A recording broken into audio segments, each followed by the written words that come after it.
Hi guys, this is Tanoy Sinha, and you are watching a Civ 4 Beyond the Sword playthrough.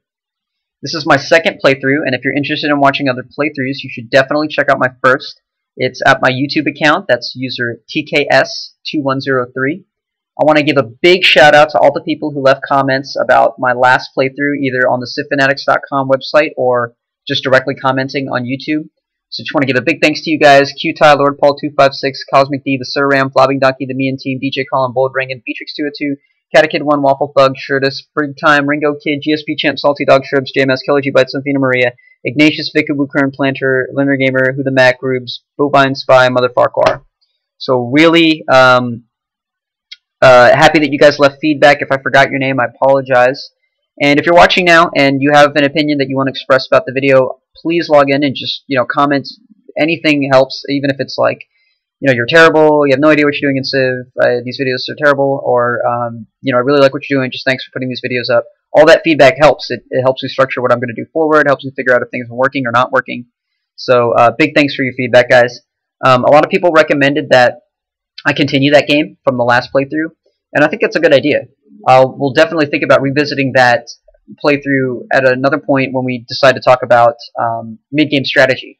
But it's really, really important to focus on one part of strategy, I think, if you want to get better at the game. If you try to just indiscriminately play full games and you don't really analyze every part of it and figure out what's working and what's not working, it'll take you a lot longer to get better.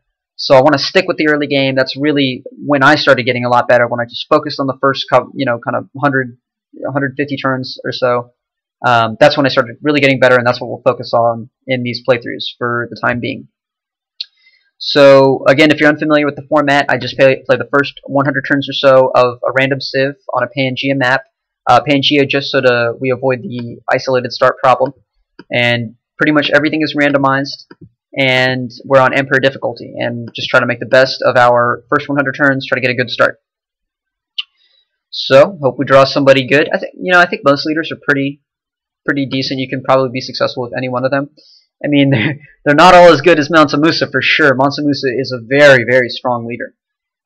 He's got spiritual, which is I think one of the strongest traits in the game. I think it's really underrated actually, because in order to use spiritual well, you really have to change the fundamental way you use civics.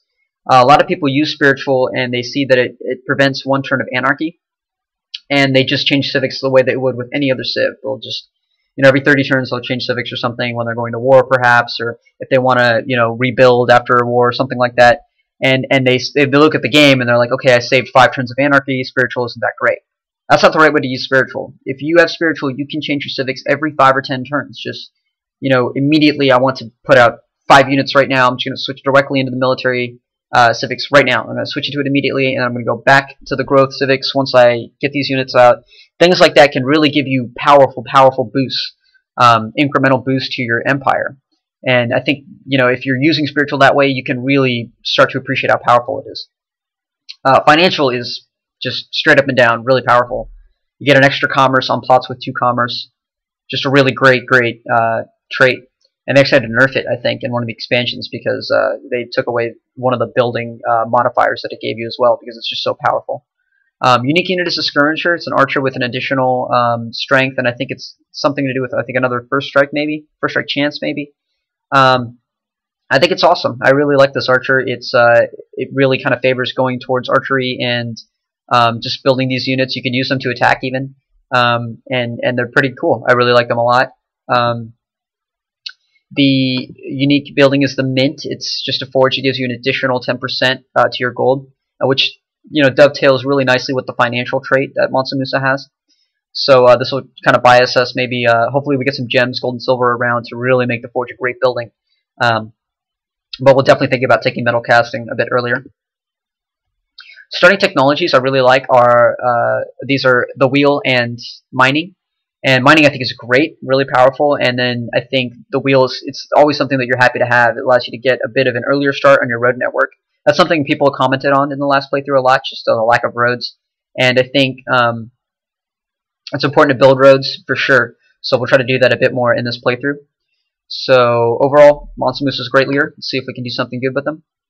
And yikes, this is like a fairy tale start. I mean, It'd be nice to have some more food, but you know, the Gold Hill, that's just Gold Plains Hill in the Big Fat Cross. I mean, that's basically one of the strongest openings you can have with Mansa Musa. And in fact, it's so strong that I think I'm going to go ahead and re-roll this start. I think with a financial leader, with gold in the Big Fat Cross, or with any leader really, you know, when you have gold in the Big Fat Cross, it makes up more than 50% of your research, you know, and it's really tough. It's almost like playing on a difficulty below. It's just such a powerful resource to have in your Big Fat Cross that I don't want it to bias our strategy concerns too much. So I'm going to go ahead and regenerate, and I'm kind of, there are like pangs in my heart right now from regenerating the gold, but I think it's for the best, and we have a perfectly fine start here with a really good food hammer tile here, 3 food, 3 hammers. We've got 3 hills so far, so this will be a really good start for hammers, and we've got corn as well. The game wants us to move to the north, so let's go ahead and check out what they're talking about up there. They just want us to be on the coast. I don't think having the silks in the Big Fat Cross is a big deal, especially because the only way that we would get there is to be on the coast. We might sacrifice some hills for that. And it's something that we'll be able to use and get the happiness out of, so I'm not too stressed out about losing the silks. I'm a bit concerned if this is like a freshwater lake or if it's coast. I'm pretty sure it's going to be a freshwater lake, but overall this looks like a pretty strong start, and I'm not complaining at all. So yeah, that was a freshwater lake. Looks like we could have picked up another cattle if we had gone west one. And what I probably should have done is actually move the warrior to the west, because I probably could have guessed that they meant that they wanted me to be on the coast.